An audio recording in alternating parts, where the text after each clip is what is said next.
My dear chosen one, you thought she was a gift from the divine. Everything about her presence felt intentional. Her timing, her words, her aura. She seemed to understand what no one else did. And in a season where your soul was searching for meaning, for alliance, for clarity, she appeared like an answer to an unspoken prayer. But what you didn't see at first was that her presence in your life wasn't about love, and it certainly wasn't about partnership. Her mission was hidden. She came to observe, to influence, and to quietly challenge the strength of your spiritual identity, all without ever admitting it. And you let her in, because your heart was open and your spirit was pure. There was something about her that disarmed you, not in a chaotic or aggressive way, but in that subtle, almost holy manner that made you question your own authority. She knew what to say. She used spiritual language fluently, quoting sacred truths and speaking of higher purpose. But behind all that knowledge, there was a hunger, not to build with you, but to shape you. She wanted to guide you, not walk beside you. And for a while, you agreed to it. You allowed your light to be filtered through her lens. You adjusted your fire to keep the peace. But eventually, something deeper in you began to stir. A quiet resistance. A remembering. Not of who she was, but of who you are. Because this wasn't a divine union. It was a divine test. And now, the truth is surfacing. What she brought into your life wasn't sent to complete you. It was sent to confront you, to see if you would trade your flame for her crown. But the fire in you was never meant to be ruled. And by the end of this message, you'll understand why she had to bow. Not because she lost, but because she was never meant to reign over a soul like yours. If this already touches something real in you, write in the comments, "I will never betray my own fire again." And stay with me, because what's coming next will shift how you see everything that happened. She appeared in a moment of spiritual transition, a time when you were shedding old skins, releasing false attachments, and reaching for something more real. And it's in these moments, when the soul is most exposed, that the tests arrive cloaked in beauty. You weren't weak, you were open. You weren't lost, you were evolving.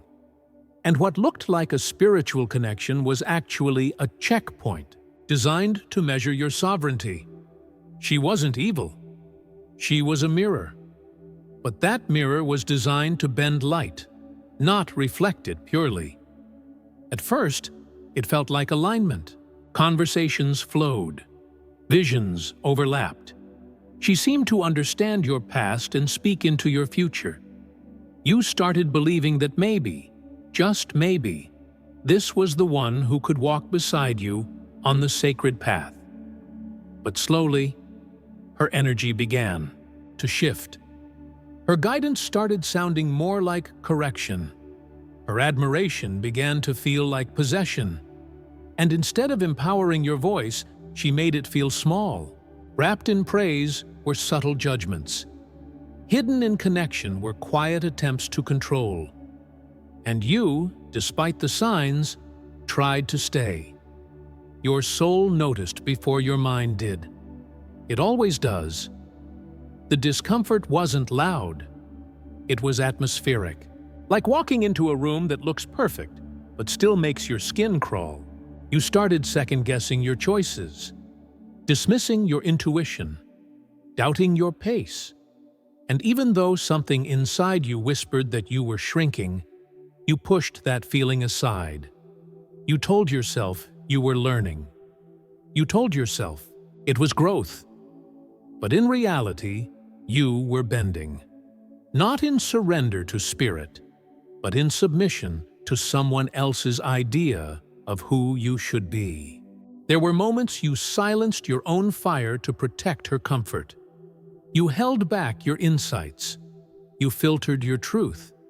You dimmed your radiance, not because she asked directly, but because her energy demanded it. She didn't say, "Bow to me," but she didn't have to. Her presence made you feel like your brilliance needed her permission. And that's when the real spiritual damage began. Not in what she did, but in what you stopped doing, trusting yourself. What makes this experience so confusing is that she wasn't entirely false. She had wisdom, she had light, she had her own path, her own pain, her own spiritual language. And that's exactly what made the illusion believable. The enemy doesn't test you with obvious darkness. He tests you with distorted light. She didn't come with chains. She came with charm. And that's why it hurt so deeply. You weren't just deceived by her.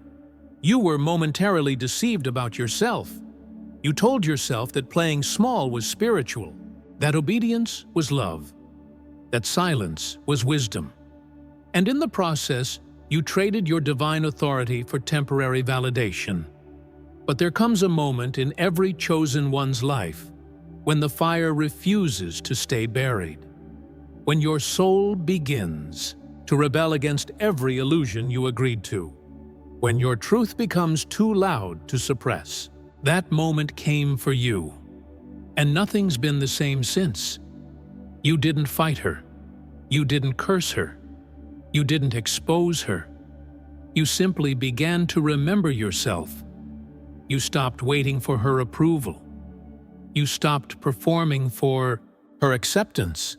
You stopped handing over pieces of your essence in exchange for spiritual proximity. And when you did, she felt it.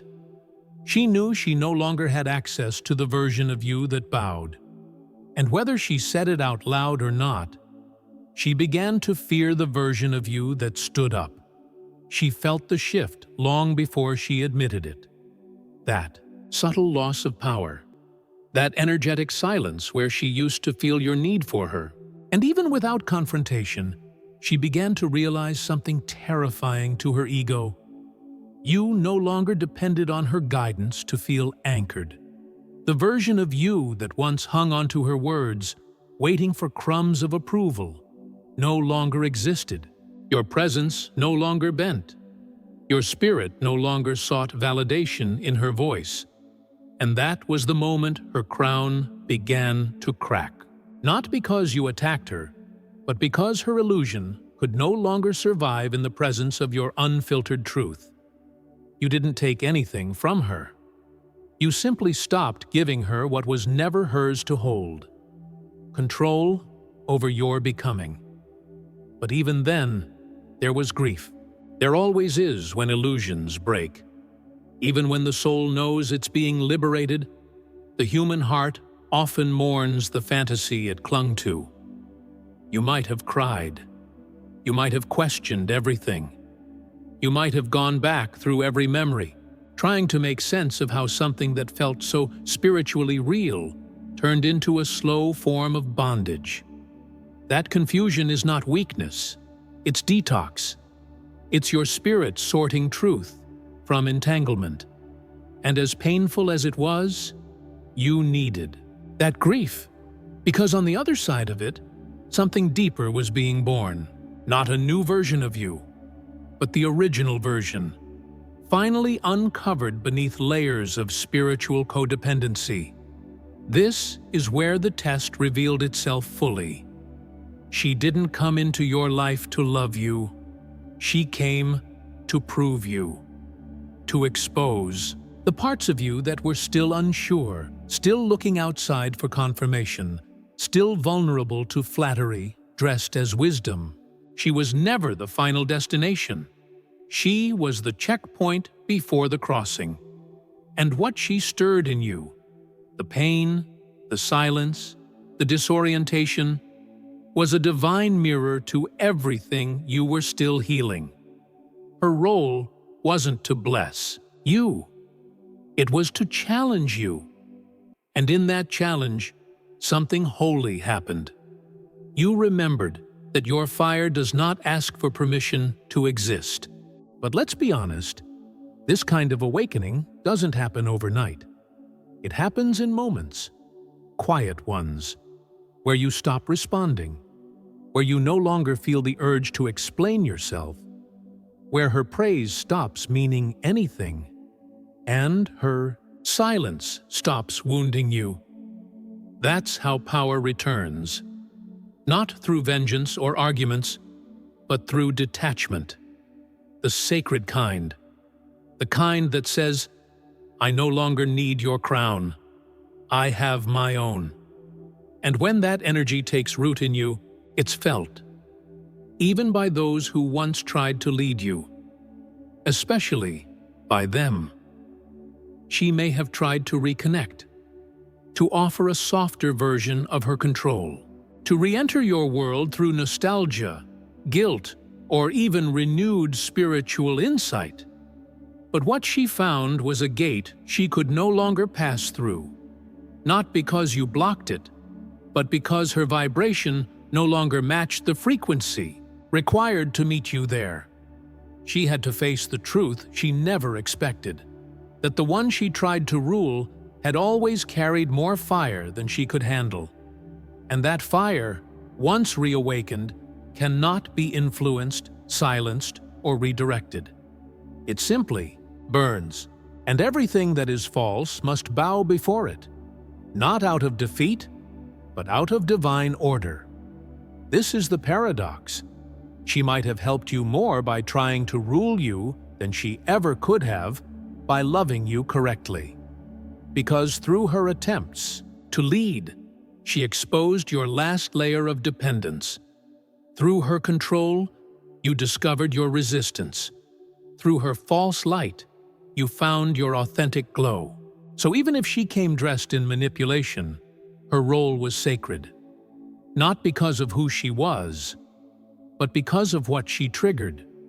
Some of the most powerful awakenings don't come through peace. They come through pressure. Through the moment, you realize that you no longer need to fit inside anyone's vision of who you should be. Because you've finally come home to your own. And now, you stand different. Not louder, not angrier, just anchored. You don't argue anymore. You don't explain. You don't defend your fire, because fire doesn't explain itself. It just exists. It purifies, it illuminates, and it burns away anything that cannot stand in truth. And now, she sees it. Whether she ever admits it or not, she feels it in her spirit. You don't need her anymore. Not her teachings, not her guidance, not her recognition.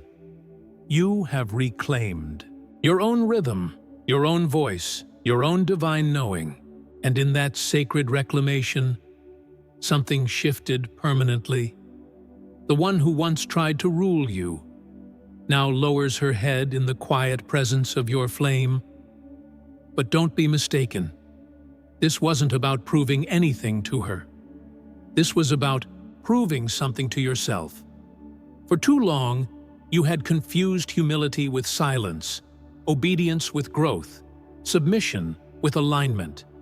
You had learned to shrink in the presence of others who seemed to have more spiritual experience, more language, more visibility.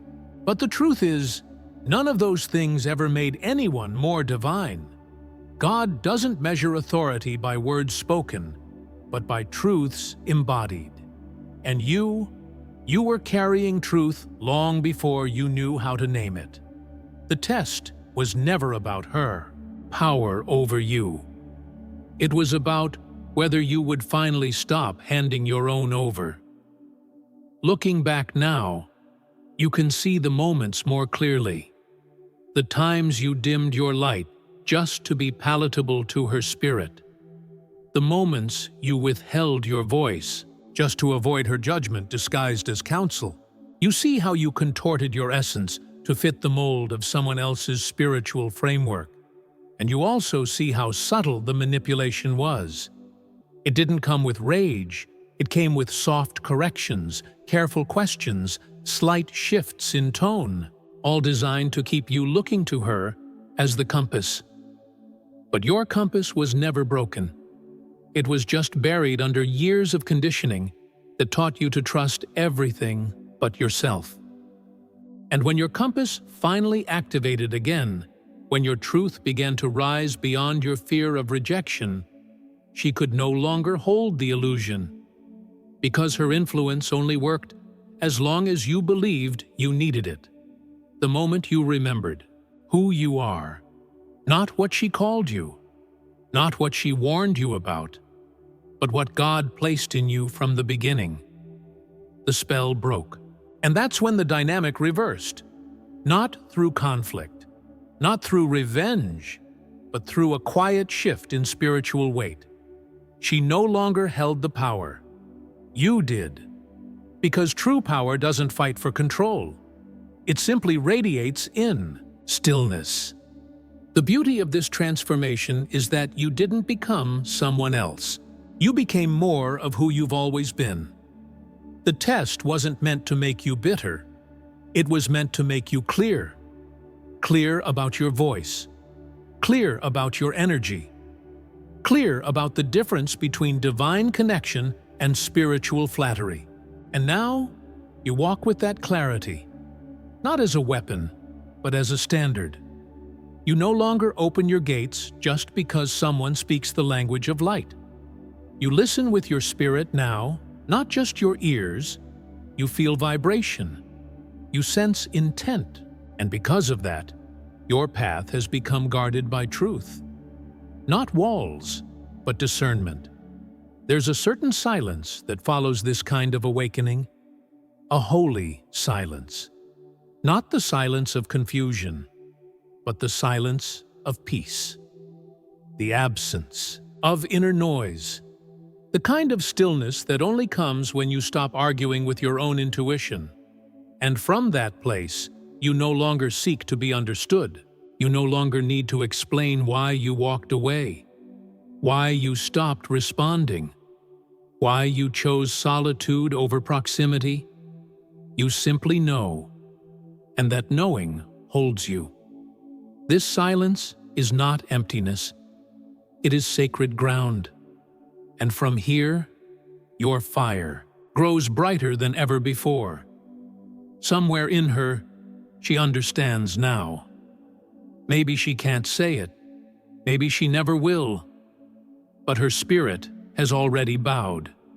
Not to you, but to the divine within you. Because whether she came to teach or to test, the outcome was never hers to control. What she tried to govern, God has already crowned. And no earthly queen, no matter how spiritual she appears, can sit on a throne that was never hers to begin with. You didn't just pass the test.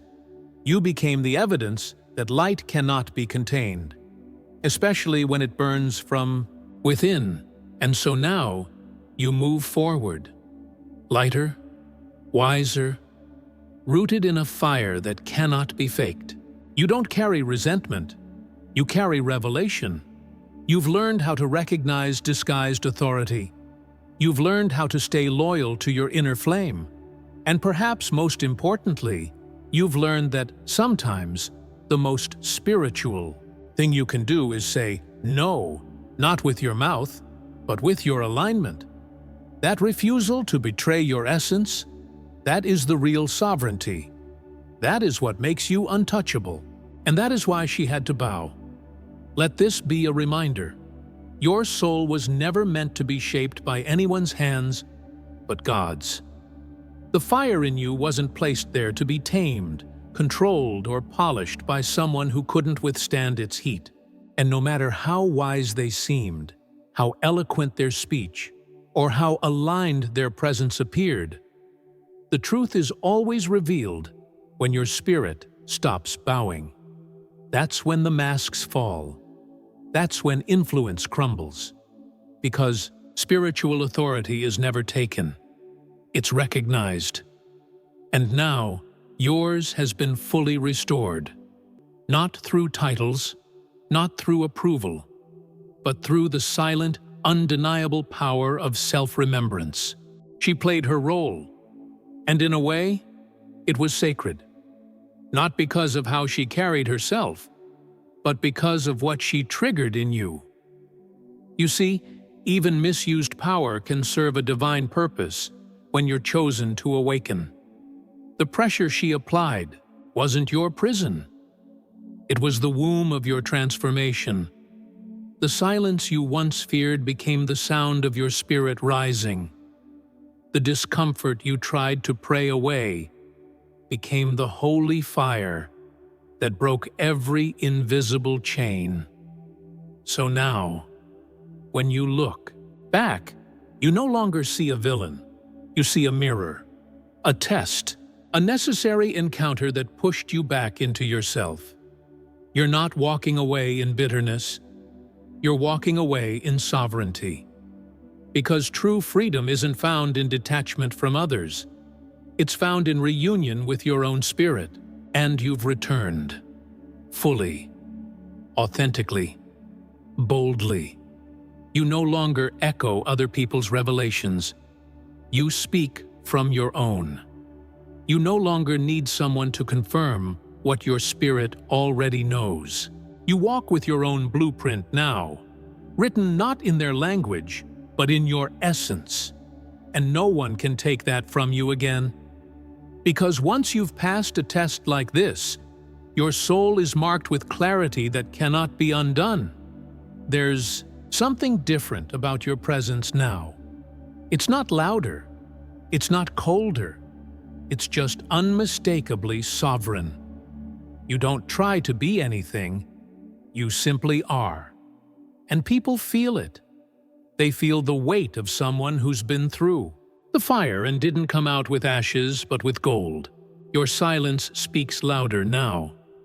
Your eyes hold more truth than your words ever could. You've become the kind of presence that shifts the atmosphere, not by force, but by frequency. And those who once tried to lead you now hesitate in your presence, not out of fear, out of recognition. Recognition that you are no longer reachable in the ways you once were, that the version of you who used to bend no longer exists, that the one who once stayed silent now walks in undeniable knowing. And most importantly, that your energy no longer responds to manipulation, performance, or hierarchy. You don't chase connection, you attract alignment. You don't seek to be understood, you radiate understanding. You don't need to be crowned, you are the crown. And now, the very ones who tried to rule your fire stand in awe of the fact that they could not extinguish it.